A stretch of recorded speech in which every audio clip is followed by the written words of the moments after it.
बिहार को मिल गया है नया मुख्यमंत्री। अब तक जितने भी कयास लगाए जा रहे थे सब पर विराम लगाते हुए बीजेपी ने बड़ा फैसला ले लिया है। आखिर कौन सा ये चेहरा जो बिहार की कमान संभालेगा? नमस्कार, मैं आपके साथ रीना झा बालियान। इस वीडियो को लास्ट तक जरूर देखिएगा और बिहार की राजनीति में अगर आपकी भी दिलचस्पी है तो अपनी राय जरूर रखिएगा। देखिए, बिहार में इंतजार किया जा रहा था कि जब नीतीश युग खत्म हो चुका है और नीतीश कुमार राज्यसभा पहुंच चुके हैं तो वो कौन सा चेहरा होगा जो बिहार के मुख्यमंत्री के तौर पर जिम्मेदारी संभालेगा।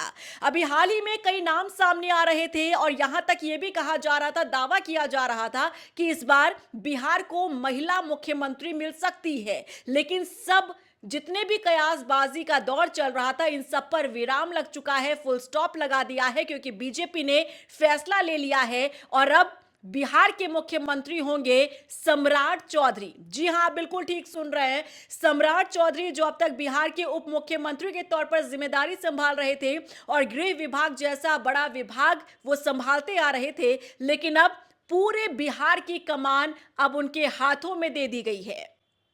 दरअसल विधायक दल की बैठक हुई और विधायकों ने अपना नेता उन्हें चुन लिया, जिसके बाद यह साफ हो गया कि बिहार के मुख्यमंत्री सम्राट चौधरी बन रहे हैं। देखिए, सम्राट चौधरी का नाम मुख्यमंत्री की रेस में सबसे आगे चल रहा था। पहले से यह माना जा रहा था कि सम्राट चौधरी को यह जिम्मेदारी सौंपी जा सकती है और बिहार के मुख्यमंत्री बन सकते हैं। लेकिन अभी बीच में जिस तरह की गतिविधियां सामने आई, पटना में जिस तरह से कार्यकर्ताओं ने उनके पोस्टर फाड़े, उसके बाद पूरी तरीके से कयासबाजी जो है वो पलट गया था। ये कहा जाने लगा कि सम्राट चौधरी के नाम पर मुहर नहीं लगेगी, इस बार महिला मुख्यमंत्री जो है बिहार को मिल सकता है। यहां तक कि श्रेयसी सिंह का नाम सबसे आगे चल रहा था। लेकिन आज वो तारीख रही, 14 अप्रैल के दिन ये फैसला ले लिया गया कि बिहार का मुख्यमंत्री सम्राट चौधरी को बनाया गया है। अब सवाल ये है कि सम्राट चौधरी बिहार के लिए कितने फिट बैठेंगे। बिहार के मुख्यमंत्री के तौर पर सम्राट चौधरी कितना अच्छा और बेहतर काम कर सकते हैं। तो देखिए, इसे समझने के लिए आपको यह देखना होगा कि इस बार जब बिहार में एनडीए की सरकार बनी और जब उन्हें उप मुख्यमंत्री बनाया गया, यहां तक कि सबसे बड़ा विभाग गृह विभाग भी उन्हें दिया गया, यानी कि पुलिस का पूरा कंट्रोल जो है उनके हाथों में दिया गया। और उसके बाद जिस तरह से उनके भाषण सामने आए, जिस तरह से उनके स्टेटमेंट सामने आए, उससे आप समझ सकते हैं कि जिस तरह से उत्तर प्रदेश में योगी आदित्यनाथ काम करते आ रहे हैं, ठीक इसी तर्ज पर बिहार के उप मुख्यमंत्री रहे सम्राट चौधरी भी उसी तर्ज पर काम करते हुए आ रहे हैं। क्योंकि इस बार चुनाव जीतने के बाद जैसे ही उन्होंने जिम्मेदारी संभाली उप मुख्यमंत्री की और गृह विभाग की, उसके बाद उन्होंने सीधा अपराधियों को ललकारने का काम किया। उन्होंने सीधे तौर पर यह कहा कि अपराधियों को या तो अपराध छोड़ना होगा या तो बिहार छोड़ना होगा। यानी कि दो टूक उन्होंने अपराधियों को, बदमाशों को और मनचलों को सीधा संदेश देने का काम किया कि जो कुछ काम अब तक चल रहा था बिहार में, अब इसे चलने नहीं दिया जाएगा, क्योंकि सम्राट चौधरी के हाथ में कमान आ गई है। अब आप सोचिए कि जब सम्राट चौधरी उप मुख्यमंत्री थे तब वो इस तरीके से अग्रेसिव मोड में काम कर रहे थे। अब जब पूरे बिहार की कमान सम्राट चौधरी के हाथ में दे दी गई है तो वो दिन दूर नहीं जब आपको ठीक ऐसी ही तस्वीर बिहार की नजर आएगी जैसे उत्तर प्रदेश में है। ठीक वैसे ही फैसले लेंगे सम्राट चौधरी भी जैसे फैसले उत्तर प्रदेश के मुख्यमंत्री योगी आदित्यनाथ लेते हुए नजर आए हैं अब तक भी। देखिए, सम्राट चौधरी किस मोड में काम करते हैं वो अब तक आपने भी देखा होगा। उनके काम करने का जो स्टाइल है वो याद दिलाता है आपको उत्तर प्रदेश के मुख्यमंत्री योगी आदित्यनाथ की भी।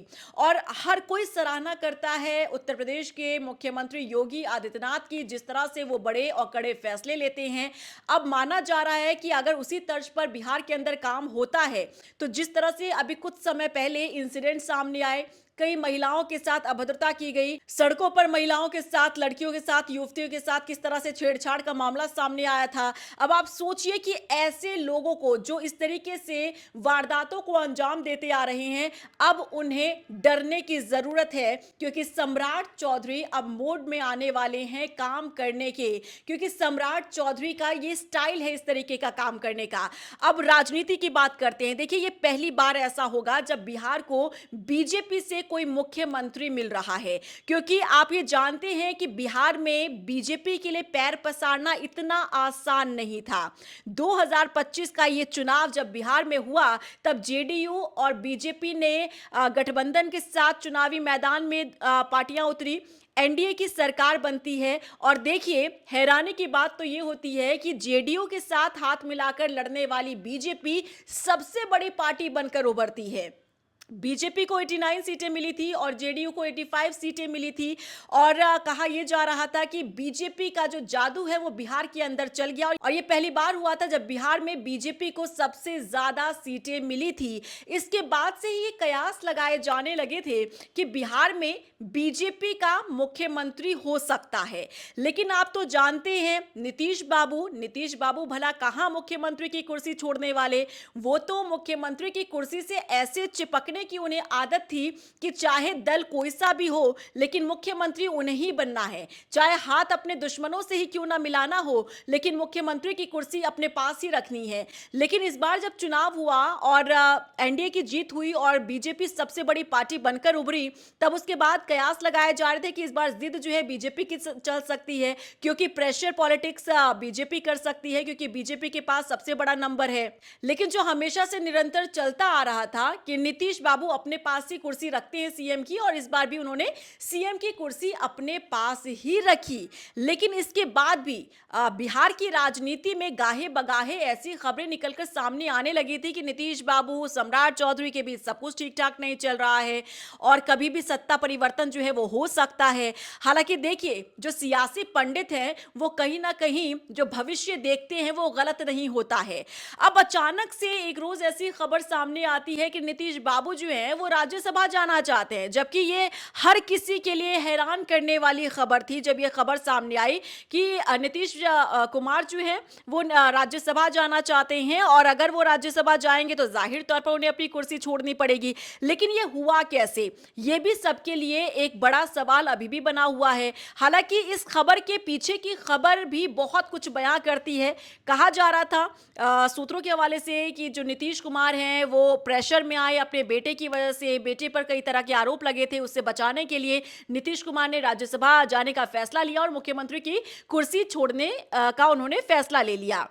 इसके पीछे भी बीजेपी का जो प्रेशर पॉलिटिक्स है, इसे बताया जा रहा था कि बीजेपी प्रेशर पॉलिटिक्स कर रही है, और प्रेशर पॉलिटिक्स का ये हिस्सा रहा जहां नीतीश कुमार को अपनी मुख्यमंत्री की कुर्सी को छोड़ना पड़ा और राज्यसभा खुशी खुशी जाने का उन्होंने फैसला ले लिया। हालांकि अब प्रेजेंट में हकीकत यह है कि मुख्यमंत्री की कुर्सी खाली थी और इसे अब भर दिया गया है। सम्राट चौधरी जो अब तक उप मुख्यमंत्री थे बिहार के, लेकिन अब उप हट चुका है, मुख्यमंत्री अब उनके नाम के आगे लग रहा है, वो मुख्यमंत्री बन चुके हैं, नए चीफ मिनिस्टर बिहार के। और सोचिए, बिहार एक ऐसा राज्य जहां पर अगर आपको राजनीति समझनी है तो आप बिहार में जाइए, अगर आपको राजनीति सियासत को समझना है तो आप उत्तर प्रदेश जाइए। और ये दो ऐसे राज्य जिन्हें अभी फिलहाल जो है दोनों को जोड़कर इसलिए देखा जा रहा है क्योंकि जिस तरह से उत्तर प्रदेश में योगी आदित्यनाथ ने 2017 में सत्ता संभालने के बाद यहां एक्शन लिया था, कड़े और बड़े फैसले लिए थे, उसके बाद पूरी तरह से उत्तर प्रदेश की तस्वीर को बदल कर रख दिया योगी आदित्यनाथ ने। ठीक ऐसा ही कहा जा रहा है सम्राट चौधरी के लिए भी कि सम्राट चौधरी को अब सत्ता मिली है। पहली बार ऐसा हुआ है जब बिहार में बीजेपी का कोई मुख्यमंत्री बना है। और आप सोचिए, ये ऐसे समय पर बिहार की जिम्मेदारी सम्राट चौधरी को दी जा रही है जब एक बड़ी चुनौती होगी सम्राट चौधरी को इसे पार पाना। क्योंकि आप समझ रहे हैं, बिहार का जब नाम आता है तो लालू और नीतीश, ये दो नाम हमेशा बिहार की सियासत में चमकते रहे हैं। लेकिन अब क्योंकि नीतीश युग खत्म हो चुका है और अब सम्राट युग शुरू हो चुका है, सम्राट के सामने कई चुनौतियां हैं। फिर से जंगल राज पैदा ना हो जाए बिहार के अंदर, इसे देखना है। और बिहार में बीजेपी के ही लोग नीतीश सरकार की तारीफ करते रहे हैं। आपको याद दिला देते हैं, सदन के भीतर खड़े होकर बीजेपी विधायक मैथिली ठाकुर ने ही नीतीश कुमार की जमकर तारीफ की थी। नीतीश सरकार ने जब से सत्ता संभाली बिहार में, तब से बिहार में परिवर्तन आया और बिहार की तस्वीर तकदीर बदली। क्योंकि महिलाएं हो, बच्चियां हो या फिर युवा हो, सबके लिए नीतीश कुमार ने बेहतर काम किया, बेहतर विकल्प दिए गए, रोजगार उन्हें दिया गया और तमाम तरह की योजनाएं चलाई गई। जिसके बाद यहां बिहार की तस्वीर बदली है। अब इतना काम करना नीतीश सरकार में और उसके बाद बीजेपी के ही विधायक अगर नीतीश सरकार की तारीफ करें, तो आप सोचिए कि अब बीजेपी का ही जब मुख्यमंत्री मिल रहा है बिहार को, तो ये चुनौतीपूर्ण कहीं ना कहीं उनके लिए रहने वाला है, क्योंकि इसे मेंटेन करके रखना काफी चैलेंजिंग रहने वाला है सम्राट चौधरी के लिए, कि फिर से यहां जंगल राज ना आ जाए, फिर से क्राइम ना बढ़ जाए, क्राइम का ग्राफ ना बढ़े, और यहां जितने भी लोग तारीफ अब तक नीतीश सरकार की करते आ रहे हैं, ठीक ऐसी ही तारीफ और सराहना बीजेपी सरकार की भी हो, सम्राट सरकार की भी हो।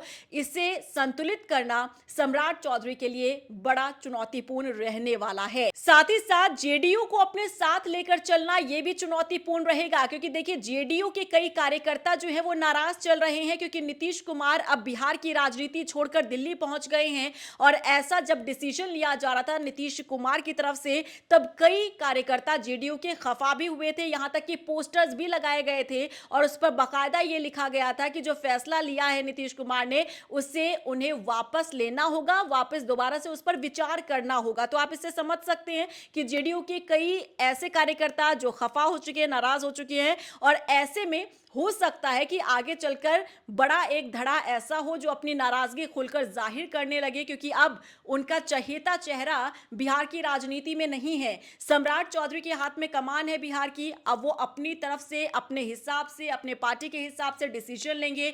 जेडीयू को हो सकता है कि आगे दरकिनार कर दिया जाए, अनदेखा कर दिया जाए, जो बर्दाश्त ना हो जेडीयू के कार्यकर्ताओं को।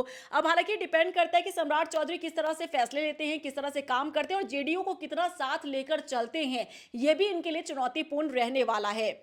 तो अब बड़ा सवाल यह है कि बिहार में कितना परिवर्तन आएगा, सम्राट चौधरी को जनता कितना एक्सेप्ट कर पाएगी, सम्राट चौधरी क्या अब तक जितना काम नीतीश सरकार में हुआ है उस पर खरा उतर पाएंगे, मेंटेन कर पाएंगे या फिर नहीं। ये तमाम ऐसी चुनौतियां हैं जो आगे भविष्य में ही इसका जवाब मिल पाएगा। आपको क्या लगता है, ये जो डिसीजन लिया गया है, बिहार को जो नया नेता मिला है, नया चेहरा मिला है मुख्यमंत्री के तौर पर सम्राट चौधरी, क्या ये बिहार को संभाल पाएंगे और क्या ये सक्षम है बिहार को संभालने में? आपको क्या लगता है, या फिर इससे कोई और बेहतर चेहरा आपको नजर आ रहा था? कमेंट सेक्शन में जरूर बताइएगा। और अगर आपने अभी तक मेरा YouTube चैनल सब्सक्राइब नहीं किया तो जल्दी जाइए सब्सक्राइब कर लीजिए। नमस्कार।